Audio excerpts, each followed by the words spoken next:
Allah Allah alhamdulillahi rabbil alamin. Allah Allah alhamdulillahi rabbil alamin. Allah Allah alhamdulillahi alhamdulillahi alhamdulillahi alhamdulillahi ya arhamar rahimin. Rabbi shukrihi wa kajini binu alkani guyas kare dabanu. Allah Allah ibida dabne rabbi zakamu kabule yang kome kota tawbanu.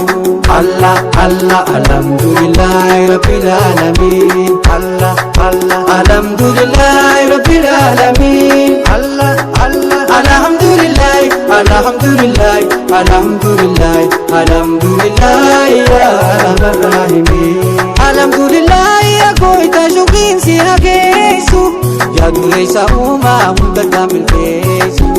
Allah Allah kati sanamu undi jaladesu dureisa kasnansa alama wal kesu. Allah Allah alhamdulillahi rabbil alamin. Allah Allah alhamdulillahi rabbil alamin. Allah Allah alhamdulillahi alhamdulillahi alhamdulillahi alhamdulillahi ya arhamar rahimin. Kabenya rabbi mukanelana fayakamu miliona mekan kalembitanu. Allah Allah ibida tamne rabbi sakamu kabule yang kome kota tawbanu. Allah Allah alhamdulillahi rabbil alamin. Allah Allah alhamdulillahi rabbil alamin. Allah Allah alhamdulillahi alhamdulillahi alhamdulillahi alhamdulillahi ya arhamar rahimin. Ibadat dirawanu dangkaisa rabbil gidi adi dendeisa.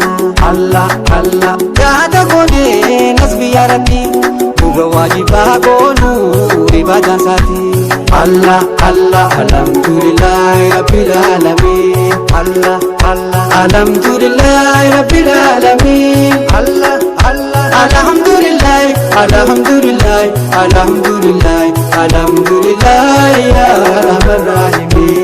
Kabur rahim sitir kanne dakharamani sa hukutan jinne. Allah Allah simaranjiru bani kafanne ya wahidullah sinamangane. Allah Allah alhamdulillahi rabbil alamin. Allah Allah alhamdulillahi rabbil alamin. Allah Allah alhamdulillahi alhamdulillahi alhamdulillahi alhamdulillahi ya arhamar rahimin. Kun fedi moti tola ke gari zambi kamule ati numari. Allah Allah karanu besu jannata kari hadiranu lordi menu berkari. Allah Allah alhamdulillahi rabbil alamin. Allah Allah alhamdulillahi rabbil alamin. Allah Allah alhamdulillahi alhamdulillahi alhamdulillahi alhamdulillahi ya arhamar rahimin. Kana nuri be jiruna dunya Allah chalima imani kanya. Allah Allah kabenya katin ya rabbi kanya adiranu dabri mebadi tenya. Allah Allah alhamdulillahi rabbil alamin. Allah Allah alhamdulillahi rabbil alamin. Allah Allah alhamdulillahi alhamdulillahi alhamdulillahi alhamdulillahi ya arhamar rahimin. Kopane kanda kafaya kamu kafaya sadin moli kafidu. Allah Allah nasbenu daite rabbi yadanu kabule yang kome kota tawbanu. Allah Allah alhamdulillahi rabbil alamin. Allah Allah alhamdulillahi rabbil alamin. Allah Allah alhamdulillahi alhamdulillahi alhamdulillahi alhamdulillahi ya